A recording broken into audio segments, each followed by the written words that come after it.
إن الحمد لله نحمده ونستعينه ونستغفره ونعوذ بالله من شرور أنفسنا ومن سيئات أعمالنا من يهده الله فلا مضل له ومن يضلل فلا هادي له وأشهد أن لا إله إلا الله وحده لا شريك له وأشهد أن محمدا عبده ورسوله أرسله بالحق بشيرا ونذيرا اللهم صل وسلم وبارك على محمد وعلى آله وصحبه أجمعين أما بعد فإن خير الحديث كتاب الله وخير الهدي هدي محمد صلى الله عليه وآله وسلم وشر الأمور محدثاتها وكل محدثة بدعة وكل بدعة ضلالة وكل ضلالة في النار۔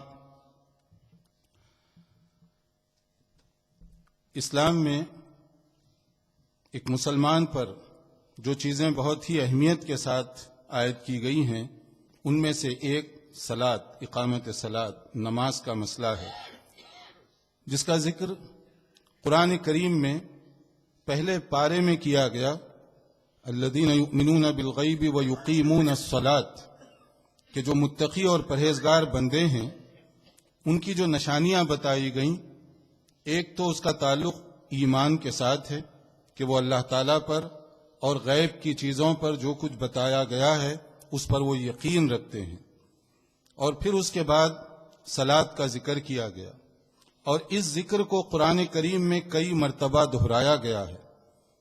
رسول اکرم صلی اللہ علیہ وسلم نے جن اہم باتوں کا تذکرہ آخری وقت میں فرمایا، جس کو آپ وصیت رسول صلی اللہ علیہ وسلم کہہ سکتے ہیں، ان وصیتوں میں سے ایک نماز کا مسئلہ تھا۔ آخری مومنٹ پر بھی آپ نے نماز کی تاکید فرمائی، حتیٰ کہ نماز کو اسلام کے ان اہم ستونوں میں شمار کیا گیا جس کے بغیر اسلام کی عمارت باقی نہیں رہ سکتی۔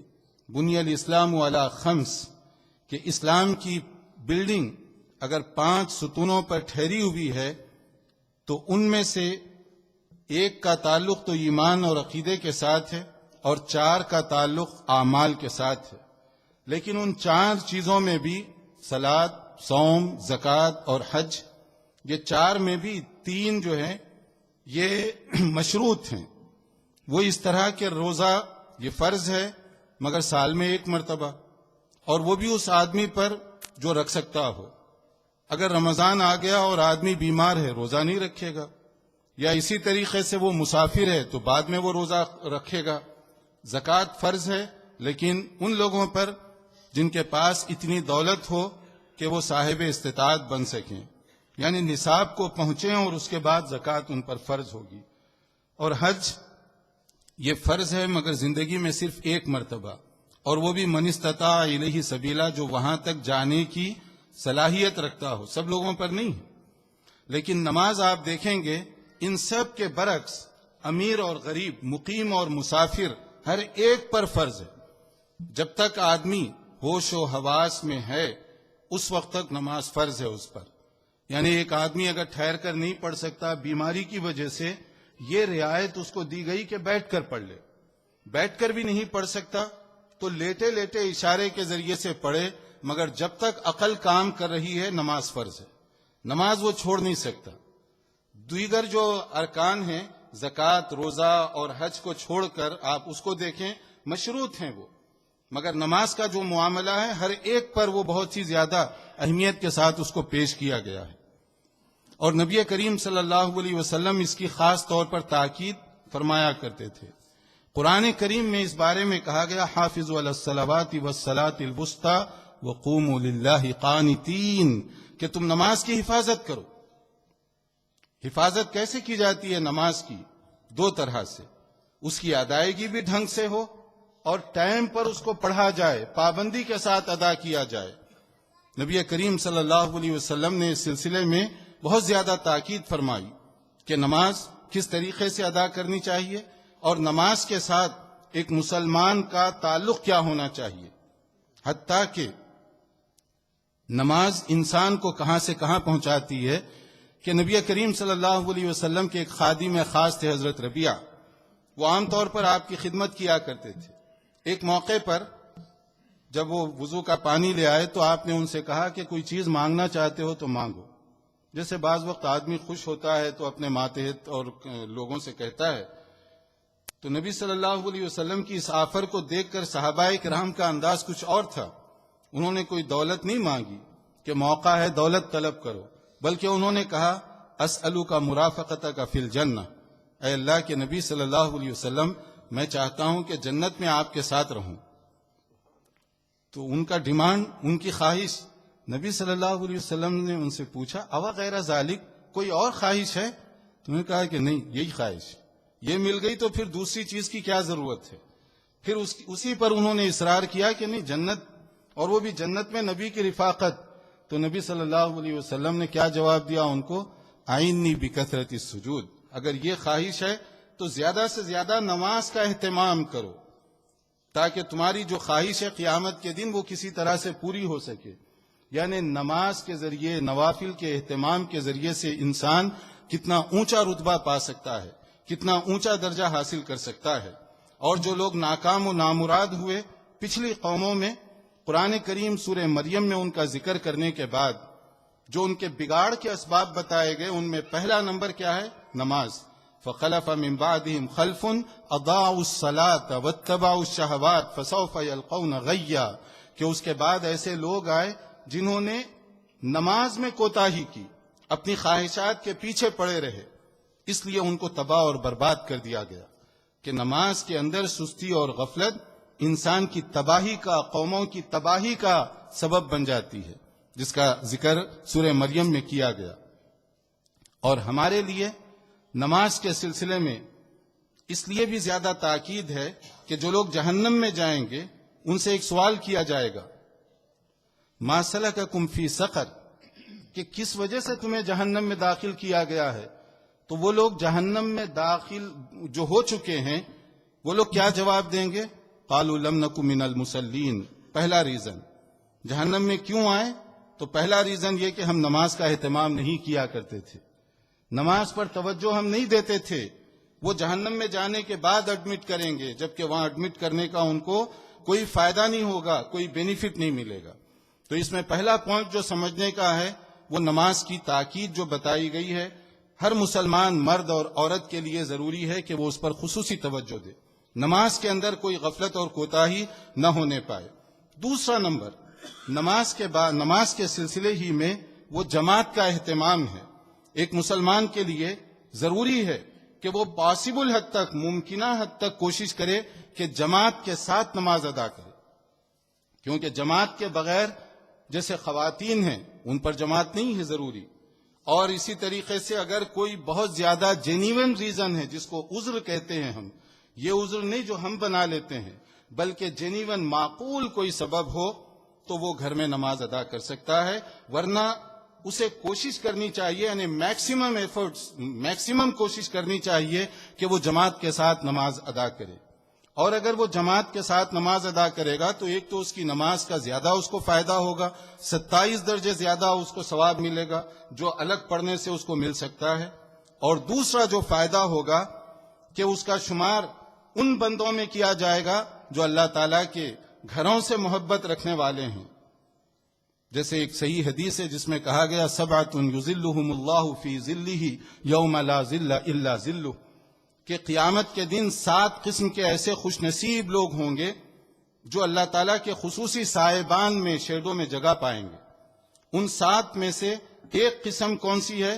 وَرَجُلٌ قَلْبُهُ مُعَلَّقٌ بِالْمَسَاجِدِ، وہ آدمی جس کا دل مسجد کے ساتھ لگا رہتا ہے، مسجد سے محبت کرنے والا، مسجد سے چمٹنے والا. قیامت کے دن اللہ تعالیٰ اس کے ساتھ ایسا خصوصی معاملہ فرمائیں گے کہ اس کے لیے خصوصی چھاؤں، خصوصی جگہ عطا فرمائی جائے گی. یہ ان لوگوں کے لیے ہے جو محبت کرتے ہیں مساجد سے، جن کا دل مساجد کے ساتھ لگا رہتا ہے، جو جماعت کا اہتمام کرتے ہیں.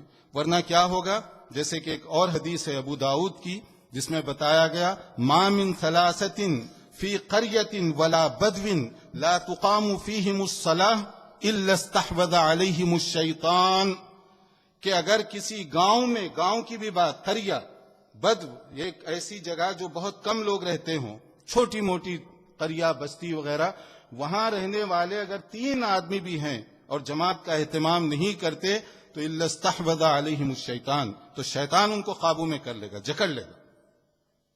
فإنما يأكل الذئب الغنم القاسیہ، کیونکہ جو بھیڑیا ہے دور دراز چرنے والی جو بکریاں ہیں اس کو پہلے شکار بناتا ہے۔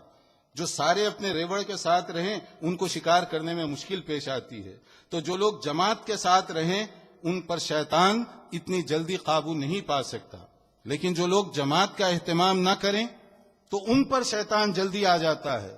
تو یہ تربیتی نقطہ نظر سے بھی بہت ضروری ہے کہ ہم جماعت کا خصوصی طور پر اہتمام کریں، کانگریگیشن یہ بہت زیادہ ضروری ہے۔ نماز پڑھنا یہ کافی نہیں ہے، نماز با جماعت ہونی چاہیے، سوائے اس کے کہ جو بہت کوئی معقول قسم کا سبب ہو، ورنہ ہر آدمی کو کوشش یہ کرنی چاہیے کہ جماعت کے ساتھ نماز ادا کرے۔ اس کی اہمیت کتنی ہے اس کو آپ یوں سمجھیے کہ نبی کریم صلی اللہ علیہ وسلم سے ایک نابینا صحابی، نابینا، انہوں نے ایک خاص عذر کے تحت اجازت چاہی کہ اللہ کے نبی صلی اللہ علیہ وسلم کبھی ایسے ہوتا ہے کہ مجھے لانے کے لیے کوئی آدمی نہیں ہوتا، کوئی رہنما نہیں ہوتا، تو راستے میں کبھی کیڑے مکوڑوں کا خطرہ بھی ہوتا ہے اور میں دیکھ نہیں سکتا، تو کیا ایسی صورت میں گھر میں نماز پڑھ سکتا ہوں؟ آپ نے کیا پوچھا ان سے؟ آپ نے سوال کیا هل تسمع النداء، اذان سنتے ہو؟ تو انہوں نے کہا کہ ہاں۔ تو آپ نے فرمایا فاجب، پھر تو آپ کے لیے ضروری ہوگا آنا۔ اندھا آدمی ہے، لانے کے لیے کوئی نہیں، راستے میں کبھی خطرات ہو سکتے ہیں، ان تمام چیزوں کے باوجود اس کو اجازت نہیں دی گئی۔ اگر تم اتنے ڈسٹینس پر رہتے ہو، اتنی مسافت ہے گھر اور مسجد میں کہ اذان سنتے ہو، پھر آنا پڑے گا تمہیں۔ اگر یہ معاملہ ایک نابینا بلائنڈ پرسن کے ساتھ ہو تو آپ سوچئے جو بینا ہیں اور ٹی وی دیکھتے بیٹھے نماز چھوڑ رہے ہیں، جو دیکھ سکتے ہیں ڈرامے دیکھ رہے ہیں اور نماز چھوڑ رہے ہیں، گھر کے قریب مسجد ہے لیکن نماز کا اہتمام نہیں، جماعت کا اہتمام نہیں کہ پڑھ لیں گے، یہ سستی اللہ تعالیٰ کو نہیں پسند ہے، اور یہ منافقین کی علامت اس کو بتایا گیا وَإِذَا قَامُوا إِلَى الصَّلَاةِ قَامُوا كُسَالَىٰ يُرَاءُونَ النَّاسَ وَلَا يَذْكُرُونَ اللَّهَ إِلَّا قَلِيلًا۔ یہ منافقین کی علامت ہے کہ وہ نماز میں غفلت، سستی اور کیئرلیس، بے توجہی کا مظاہرہ کرتے ہیں کہ پڑھ لیں گے، ابھی کیا ہے، فلم چل رہی ہے یہ ختم ہو جانے دیں، ڈرامہ چل رہا ہے یہ ختم ہو جانے دیں، میچ چل رہا ہے یہ ختم ہو جانے دیں، نماز کا وقت چلا گیا کوئی بات نہیں، بعد میں بھی پڑھ سکتے ہیں، قضا بھی کر سکتے ہیں، جماعت فرض تھوڑی ہے، جماعت کے ساتھ نہ جائیں تو کیا حرج ہے۔ 100 باتیں آدمی کے ذہن میں شیطان ڈالتا ہے، لیکن آدمی کو صرف یہ سوچنا چاہیے کہ اللہ اور اس کے رسول صلی اللہ علیہ وسلم نے جو تاکید کی ہے وہ غلط نہیں ہو سکتی۔ اللہ کے نبی صلی اللہ علیہ وسلم نے جو اس بات کا زور دیا، حتیٰ کہ آپ نے یہاں تک کہا کہ میں چاہتا ہوں کبھی کبھی کہ میں اپنی جگہ مصلی پر کسی کو کھڑا کر دوں، اور وہ لوگ جو نماز کو آئے بغیر گھروں میں بیٹھے ہوئے ہیں ان کے گھروں کو لکڑیاں لے جا کر آگ لگا دوں، اس کو جلا دوں ان کے گھروں کو، مگر چونکہ گھر میں بچے بھی ہیں، عورتیں بھی ہیں جن پر جماعت فرض نہیں ہے، اس لیے میں یہ نہیں کرتا۔ مگر نبی صلی اللہ علیہ وسلم کے الفاظ میں جو شدت اور غیظ و غضب ہے وہ ہم سمجھ سکتے ہیں کہ وہ لوگ جو گھروں میں بیٹھے ہوئے ہیں نماز کو آئے بغیر، تو ان کے لیے نبی کریم صلی اللہ علیہ وسلم کی یہ ناراضگی اور یہ غصہ، تو اس کے لیے ہمیں اہتمام کرنا چاہیے کہ جماعت کے ساتھ نماز ادا کریں، اور جماعت تربیت کا ایک بہت بڑا ذریعہ ہے۔ جو لوگ ایسے علاقوں میں رہتے ہیں جہاں مسجد نہیں ہے یا دور ہے مسجد، ان کو دیکھیں کہ ان کے بچوں پر عام طور پر منفی اثرات پڑتے ہیں، دین کے اعتبار سے، اسلامی تربیت کے اعتبار سے، اس لیے کہ جب مسجد سے آپ کٹ آف ہو جائیں گے تو وہ روحانی تربیت نہیں ہو سکتی۔ مسجد میں صرف 27 درجے ثواب ہی نہیں ہے، بہت سی چیزیں ایسی ہیں جو روحانی اعتبار سے آدمی کو میسر آتی ہیں، اور اگر مسجد سے آدمی دور ہو جائے تو اسی اعتبار سے اس کے ایمان کی جو حرارت ہے وہ بھی کمزور پڑتی چلی جائے گی۔ اور جو لوگ مسجد میں کم سے کم اس بات کا اہتمام کریں کہ اگر وہ دور ہیں یا موقع نہیں ہے، 5 نمازیں نہیں ادا کر سکتے، جو ادا کر سکتے ہیں آپ 2 نمازیں 3 نمازیں جماعت کے ساتھ اپنے بچوں کو لے کر، تو یہ آپ خود محسوس کریں گے کہ روحانی تربیت کا ایک بہت بڑا ذریعہ ہوگا۔ لیکن اگر آپ اس طرح سے نہیں پڑھیں گے تو سستی اور غفلت سے آدمی بہت دور چلا جائے گا، کیونکہ اسلام میں جو چیزیں مقرر کی گئی ہیں اس میں بہت زیادہ حکمت اور اس میں بہت زیادہ فائدے ہوتے ہیں۔ اسی طرح اسی سلسلے میں نماز ہی کے حوالے سے ایک تیسرا جو پوائنٹ ہے وہ ہے جمعہ کی نماز کے بارے میں۔ جمعہ کے سلسلے میں بہت سارے بھائی غفلت اور سستی کا مظاہرہ کرتے ہیں۔ انہیں پہلے تو یہ سمجھنا چاہیے کہ جمعہ کی حیثیت کیا ہے۔ جمعہ یہ ایک بہت ہی اہم دن ہے، اجر و ثواب کے اعتبار سے، شرف و مرتبے کے اعتبار سے، فضیلت کے اعتبار سے، جس کا مختلف صحیح احادیث کے اندر ذکر کیا گیا، اور جمعہ کے لیے خصوصی اہتمام کرنے کی تاکید فرمائی گئی۔ غسل یوم الجمعۃ واجب علی کل محتلم، کہ رسول اکرم صلی اللہ علیہ وسلم نے فرمایا کہ جمعہ کے دن ہر بالغ آدمی خصوصیت کے ساتھ غسل کرے، یعنی بات کرنا، پھر اس کے بعد صاف ستھرے کپڑے پہننا، مسواک کا اہتمام کرنا، عطر وغیرہ لگانا، اور اس کے بعد وہ مسجد کو آئے۔ پھر اسی طرح سے جمعہ کے دن سورہ کہف کی تلاوت، اس کو خصوصی فضیلت دی گئی کہ وہ فتنہ دجال سے محفوظ رہے گا۔ جمعہ کے دن ذکر و اذکار کی ویسے ہی اہمیت ہے، لیکن خاص طور پر صلاۃ و سلام، نبی کریم صلی اللہ علیہ وسلم پر درود و سلام، جمعہ کے دن اس کو خصوصی تاکید حاصل ہے۔ اور جمعہ کے دن جو آدمی جلدی مسجد میں آتا ہے اس کے لیے بہت زیادہ ثواب رکھا گیا، جیسے اس نے ایک اونٹ کی قربانی دی، اس کے بعد آنے والا جیسے اس نے ایک گائے کی قربانی دی، اسی طرح سے اس کا درجہ پھر آہستہ آہستہ کم ہوتا چلا جائے گا۔ لیکن جمعہ کی جو فضیلت ہے وہ کب تک اس کو ملے گی، اور جمعہ کا اہتمام کیسے کرنا چاہیے، اس کے لیے فرمایا گیا لَيَنْتَهِيَنَّ أَقْوَامٌ عَنْ بَدْعِهِمُ الْجُمُعَاتِ أَوْ لَيَخْتِمَنَّ اللَّهُ عَلَىٰ قُلُوبِهِمْ ثُمَّ لَيَكُونُنَّ مِنَ الْغَافِلِينَ، کہ صحیح مسلم کی حدیث ہے کہ لوگوں کو چاہیے کہ جمعہ پر توجہ دیں، اگر وہ جمعہ چھوڑ دیں گے اللہ تعالیٰ ان کے دلوں پر سیل لگا دے گا، بند کر دیے جائیں گے ان کے دل، ہدایت سے محروم کر دیے جائیں گے وہ، اور پھر وہ غافلوں میں شمار ہونے لگیں گے۔ تو اس کے لیے جمعہ کا خصوصی طور پر اہتمام کرنا چاہیے۔ اور جمعہ کا اہتمام کیسے ہوگا؟ آپ نہا دھو کر صاف ستھرے کپڑے پہن کر بر وقت مسجد میں پہنچیں، اس لیے کہ ایک اور حدیث میں بتایا گیا اگر جمعہ کا خطبہ شروع ہو جائے اور اس کے بعد کوئی مسجد میں داخل ہوگا تو اس کو جو فضیلت ہے اس سے وہ محروم ہو جائے گا، جمعہ کا ثواب، جمعہ کی فضیلت، اس سے وہ محروم کر دیا جائے گا۔ تو ہم جب اتنی محنت کر کے مسجد میں آتے ہیں کیوں نہیں 5 منٹ پہلے داخل ہو جاتے، تاکہ اس کا ثواب بھی ہمیں پورا مل سکے، فضیلت بھی اس سے ہم مستفید ہو سکیں۔ جب ہم آ ہی رہے ہیں، کوئی 2 میل سے آ رہا ہے، کوئی 1 میل سے آ رہا ہے، لیکن اس وقت جب ممبر پر خطبہ شروع ہو جائے یا کبھی کبھی ختم ہونے لگتا ہے، جب ہم مسجد میں داخل ہوتے ہیں تو جو ثواب ہے وہ تو چلا گیا، جو فضیلت ہے اس سے تو ہم محروم ہو گئے، فرشتے اپنا ریکارڈ اور دفتر تو بند کر دیے، تو اس کے بعد جو ثواب نہیں ملے گا تو ایک نقصان اور محرومی کی بات ہوگی۔ تو کوشش کرنی چاہیے کہ جب ہم مسجد میں آئیں تھوڑا پہلے داخل ہو جائیں، تاکہ مسجد میں جمعہ کے خطبے سے پہلے ہمارا قدم پڑے اور اس کی جو اجر و ثواب اور فضیلت ہے وہ ہمیں بھی مل سکے۔ اور اسی طرح سے جمعہ ہی کے سلسلے میں ایک اور مسئلہ بھی ہے کہ جو جب آئے تو جہاں جگہ ملے وہاں پر بیٹھ جائے، آگے آنے کی ہرگز کوشش نہ کرے۔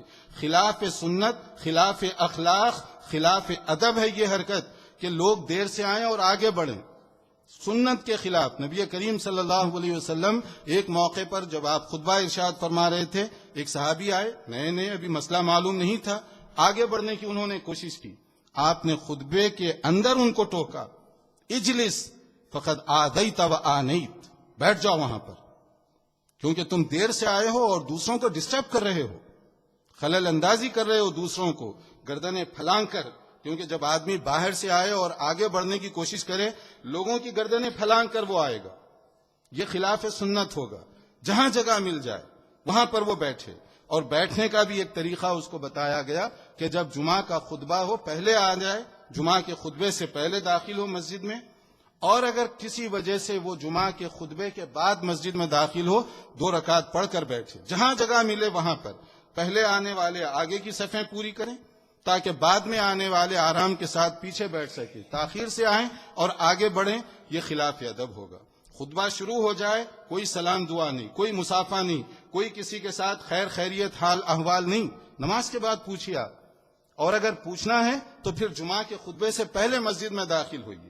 لیکن اگر آپ جمعہ کا خطبہ ہو رہا ہے تو اس میں کوئی کسی کے ساتھ کوئی بات چیت کرنے کی اجازت نہیں دی گئی، کوئی بات چیت کرنا شرعی اعتبار سے درست نہیں ہے۔ جمعہ کا خطبہ ہونے تک مکمل خاموشی کے ساتھ اس کو سماعت کرنا چاہیے۔ تو یہ جمعہ کے سلسلے میں، اور اسی طرح جمعہ کی نماز ہو یا دوسری جو جماعت کی نمازیں ہوں، اس میں ایک اور مسئلہ ہے، وہ ہے امام کی متابعت، فالوئنگ آف امام۔ متابعت کس کو کہتے ہیں؟ اس کے پیچھے چلنا۔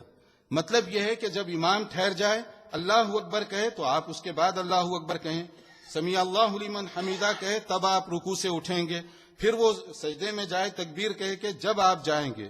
امام سے آگے بڑھیں گے تو یہ غلط ہو جائے گا، امام سے پیچھے رہنا چاہیے، امام کے آگے نہیں بڑھنا چاہیے۔ جیسے کہ بعض اوقات ابھی امام صاحب ایک طرف سلام پھیرتے ہیں، ہم دوسری طرف سلام پھیر کے نماز ختم کر دیے، یہ بات غلط ہو جائے گی۔ اسی طریقے سے بعض اوقات یہ ہوتا ہے کہ امام ابھی سورہ فاتحہ اور سورت کی تلاوت ختم کیا تو آپ ہاتھ چھوڑ دیے، جیسے اب آپ رکوع میں جا رہے ہیں۔ نہیں، آپ کو ویٹ کرنا چاہیے کہ امام جب رکوع میں جائے تو اس کے بعد آپ رکوع میں جائیں۔ امام کی متابعت ضروری ہے، امام سے پہلے آگے بڑھنا یہ چیز شرعی اعتبار سے غلط ہے۔ تو یہ جو چند موٹے موٹے مسائل ہیں ان کو ذہن میں رکھیے کہ خاص طور پر نماز کا اہتمام۔ نمبر 2، نماز باجماعت، اس کا حتی الامکان آدمی کو اہتمام کرنا چاہیے تاکہ وہ جو ہے روحانی سکون بھی اس کو مل سکے، ظاہری فائدہ بھی اس کو حاصل ہو سکے۔ اسی طرح سے جمعہ کے لیے خاص طور پر ہمیں اہتمام کرنا چاہیے، اور جمعہ کے جو آداب بتائے گئے ہیں ان کو بھی سامنے رکھیں تاکہ اس کا زیادہ سے زیادہ ہمیں فائدہ حاصل ہو سکے۔ جب بھی جماعت کے ساتھ نماز ادا کریں، امام کو فالو کریں، امام سے آگے نہ بڑھیں، امام کی متابعت یہ بہت ہی زیادہ ضروری ہے۔ اللہ تعالیٰ سمجھنے اور عمل کرنے کی توفیق عطا فرمائے۔ وآخر دعوانا ان الحمد للہ رب العالمین۔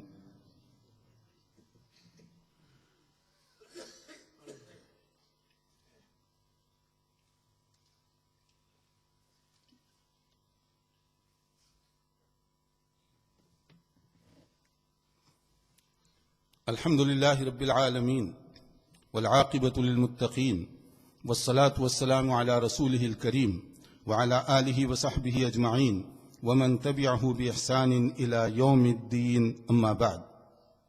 Dear brothers, Salat is very, very important.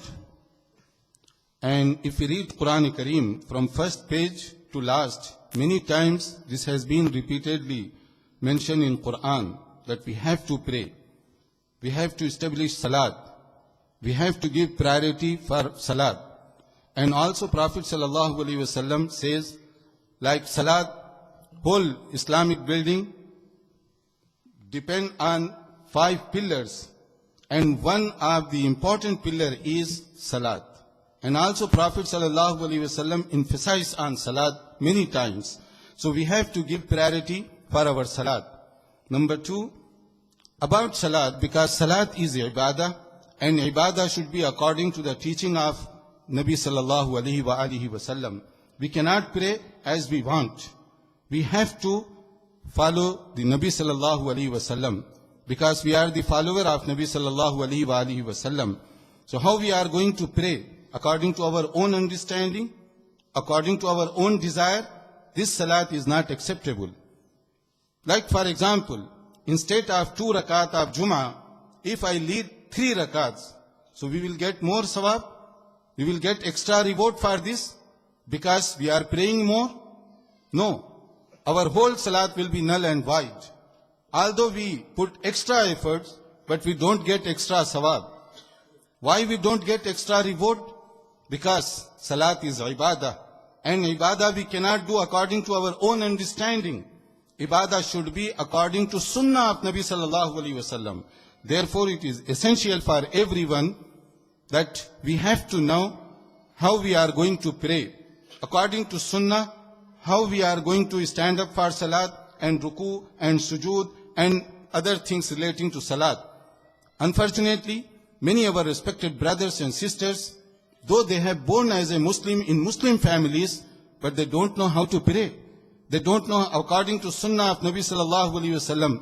many of our respected sisters, they are not capable to pray according to Sunnah of Nabi sallallahu alaihi wasallam.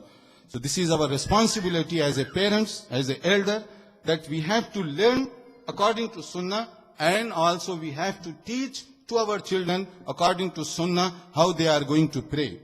And laziness in Salat, my brothers, this is signs of hypocrites. They used to come to congregation, but with laziness, careless. So this is not acceptable for Muslim. And second thing relating to Salat is congregation, Jama'ah. And if we attend congregation, we will get 27 times more reward than if we pray individually. So we have to try to get this reward as well. And second thing relating to congregation, that we have to put maximum efforts to come for congregation. Unless if there is any genuine reason, according to Islamic Sharia, there is specific condition for that, when we can pray at home and we can miss Jamaat. Otherwise, we have to come to Jamaat. We have to come to attend congregation. So those brothers and sisters, they can come for Jamaat, but they don't because of the laziness. And sometimes they are watching TVs and movies. That's why they don't come for Salat. So this is not acceptable for brothers. And for sisters, Jamaat is not essential. Jamaat is not wajib upon sisters. But if they want to come to masjid, masjid should be open for them. But if they want to pray at home, that is better for them. And third point relating to Jummah. My brothers, Jummah is very, very special day for Muslims. Jummah is very rewardable. If we read Quran, do zikr, and especially if we read Salatu Salam upon Prophet sallallahu alaihi wasallam, we will get reward for that. And recitation of Quran, especially Suratul Kahf. Those who are reading on Yawmul Jummah, Friday, Suratul Kahf, they will be protected by the evil of Dajjal because of Suratul Kahf. So it is very important. And also taking bath according to Sunnah of Nabi sallallahu alaihi wasallam on Friday. And wearing good clothes, using perfume, and then try to come to masjid as soon as you can. And those who are coming for Jummah, my request is, brothers, as long as you are trying to come to Jummah, why not 5 minutes earlier than khutbah? Otherwise, if khutbah has started, and those who enter in masjid, they don't get reward of Jummah. They miss Jummah's reward. So if we put some extra effort for 5 minutes, for 6 minutes to enter in masjid before khutbah, then we will get maximum reward as well. And those who are coming in masjid, for them as well, especially in Jummah, they should sit down wherever they find place. And if they did not pray 2 rakat, then they have to pray 2 rakats. And then they can listen khutbah. Otherwise, like a person who entered in masjid in the day, time of Prophet sallallahu alaihi wasallam, he tried to come over. And Nabi sallallahu alaihi wasallam, while he is delivering his khutbah, he stopped and shouted, saying that, sit down, because you came late and you are making disturb to others. So this is not appropriate. Wherever you find place, sit down there. Don't try to come and jump over the people in order to come front rows. If you want to sit in front rows, come before khutbah. Come on appropriate time. And also another point relating to this, when we are attending Jama'ah, so we have to follow Imam. Don't go before Imam. Before Imam, if we go before Imam, so we don't get reward. Rather, this is very painful, will be painful situation for us. So we have to be follower of Imam. So when we stand up for Salat, make sure you are the follower of Imam. So these things relating to Salat, important of Salat, important of Jamaat, congregation, and also important of Jummah, Friday, and how we are going to follow Imam. May Allah give us tawfiq and ability for understanding, teaching of Quran and Sunnah, and following the best. إن الله وملائكته يصلون على النبي يا أيها الذين آمنوا صلوا عليه وسلموا تسليما اللهم صل على محمد وعلى آل محمد كما صليت على إبراهيم وعلى آل إبراهيم إنك حميد مجيد.